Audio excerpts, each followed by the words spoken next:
I see everybody's hands step away from the chicken. One second. Everybody's hands, nice. All right, before I get started, I have to do something called the power clap. Now, the power clap is a clap that we teach our young people to do whenever they're nervous, whenever they need some encouragement. Right now, I'm nervous, so I need you guys to give some encouragement, all right? So that's 3 power claps. Can I get 3 power claps? I was expecting to hear 4. It's okay. So now when I say clap it up, I need 3 strong ones. Clap it up! Clap it up! That means I believe I receive and I agree. So right now I believe I receive this moment. I thank you, AHF, for being so good to me. You guys make me feel like a superstar, I promise. But it's all about the mission, it's all about the vision. Once again, my name is Jeffrey Guillaume. They call me Mr. Emotional the Poet. I do funerals, bar mitzvahs, birthday parties, whatever you got going on. I'm a vice president of the coolest company in the world called Very Special Individuals, VSI. Can y'all say VSI?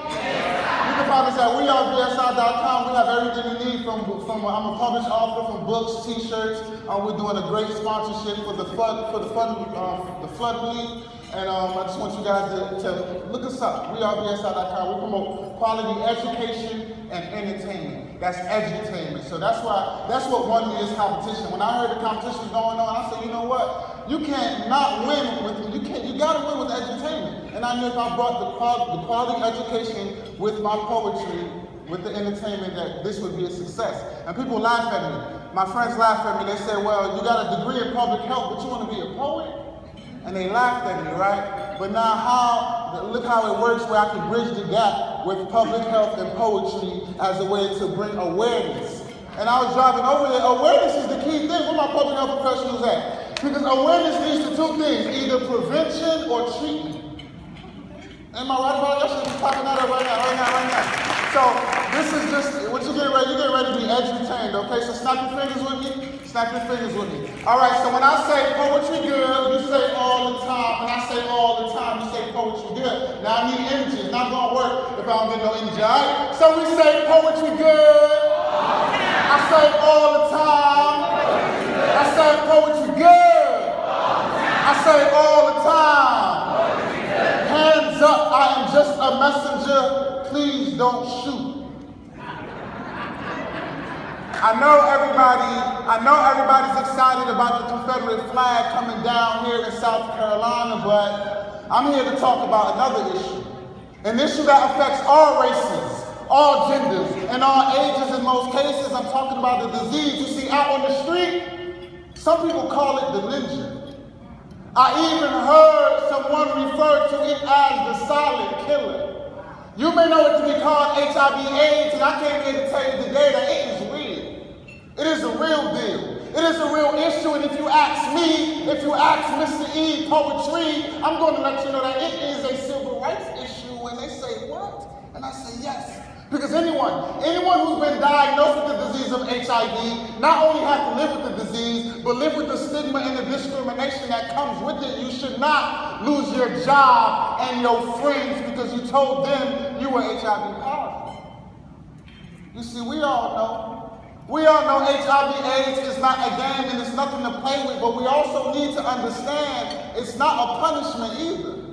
It is an epidemic, a pandemic, a disease that affects people all over this world, this country, and this state. Did you know in Africa, 32 million people have the disease of HIV, 19 million of them do not know they have it, but did you know this though? In the United States, over 1.2 million people have the disease of HIV, 14% of them do not know they have it, 63% of whom are not in care. But you didn't know this though, South Carolina, South Carolina, amongst my age group, South Carolina has the highest new cases of HIV/AIDS amongst my age group, ages 20 to 29, and most of them were infected when they were teenagers. You see, facts like these is the reason why I live. You see, something has to give. Someone needs to give this issue just a little bit more attention, not to mention how it's affecting our young boys in the community. You see, I've been chosen. I've been called to a certain degree with my Bachelor of Science in Public Health and my poetic expertise. You see, I've been called to lead To educate, entertain, and inspire. But in this case, educate, encourage, and empower. Educate, tell them everything they need to know about STDs, STIs, and teenage pregnancies. Encourage them to know their status and get tested. And then empower them. Empower them to join a movement like AHF. Like them on Facebook. Like them on Instagram. You see, I'm all in. I got 2020 vision. I plan to help AHF get 20 million on treatment by 2020. That's my vision. Rewind. I plan to help AHF get, I said rewind. I plan to help AHF get 20 million on treatment by 2020. That should be all our visions. Thank you.